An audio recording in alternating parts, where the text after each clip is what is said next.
माझा मार्गात येण्यात कारण माझे पती खूप दारू पित होते।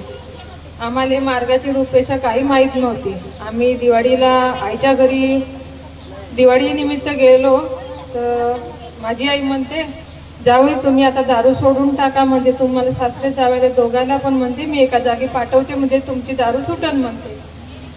तर कुठं मामीजी म्हणते एका जागी आहे म्हणते, तिथं म्हणते माळ देते, म्हणजे त्या माळीमध्ये म्हणते तुमच्या दोघांची पण दारू, जावई बी तुम्ही बी पेता म्हणे ना तुमचे सासरे बी पेते म्हणे, तर दोघांना आराम पडन म्हणते।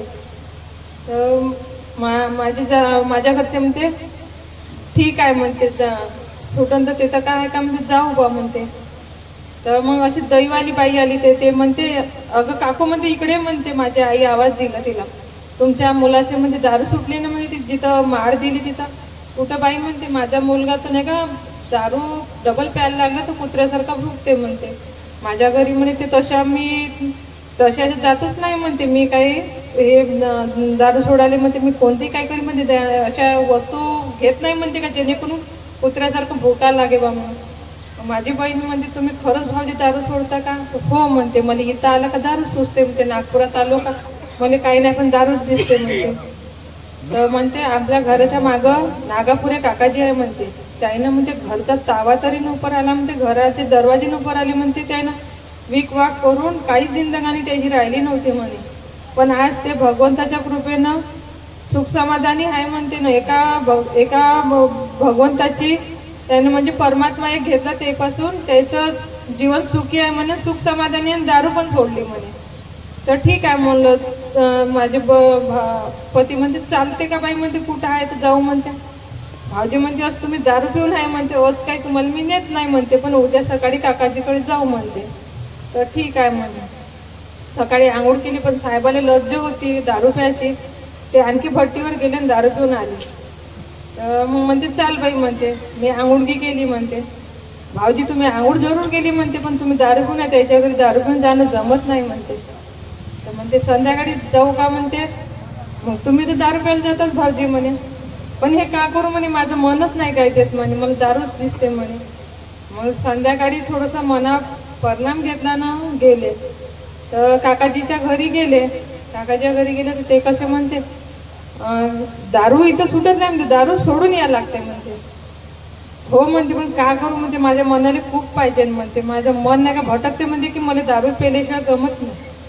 मग आमचे कार्यकर्ता आहे म्हणते गोरे बाबाजी, नागपूरचे गट नंबर 8 मध्ये आहे। तर तिथं गेलो तर आज काही जाऊ नाही म्हणे, तुम्ही उद्या जाऊ म्हणे आपण सकाळी।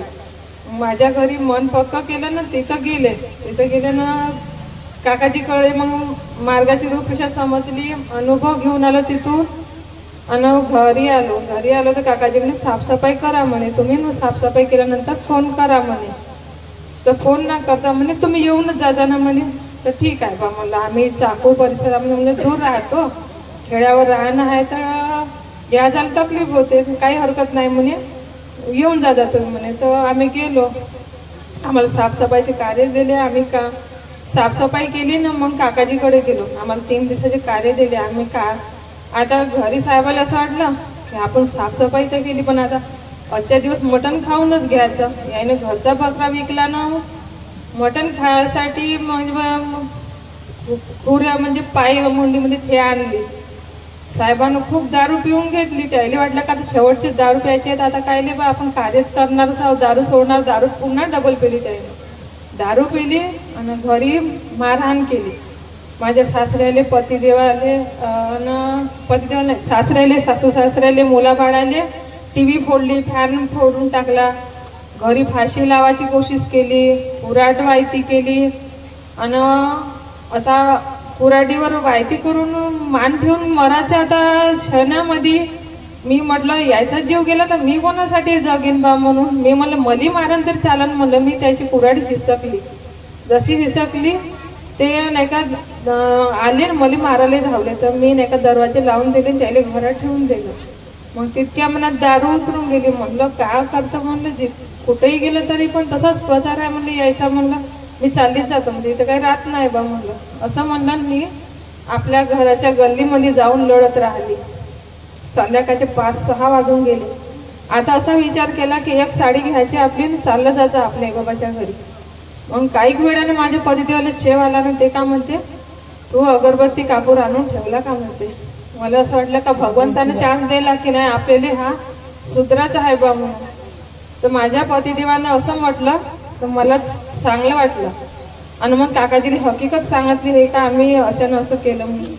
तर मग काकाजीनं थोडं रागवलं पण कार्य दिले आणि तिथून सुखरूपपणे चांगलं जीवन माझं चाललं आणि सुखरूपपणे जिंदगानी चालू आहे. आमचा त्याग घडला, सर्व व्यवस्थित आहे आणि आनंदात आहे. एवढे बोलून मी माझे 2 शब्द समाप्त करतो. सर्वांना माझा नमस्कार.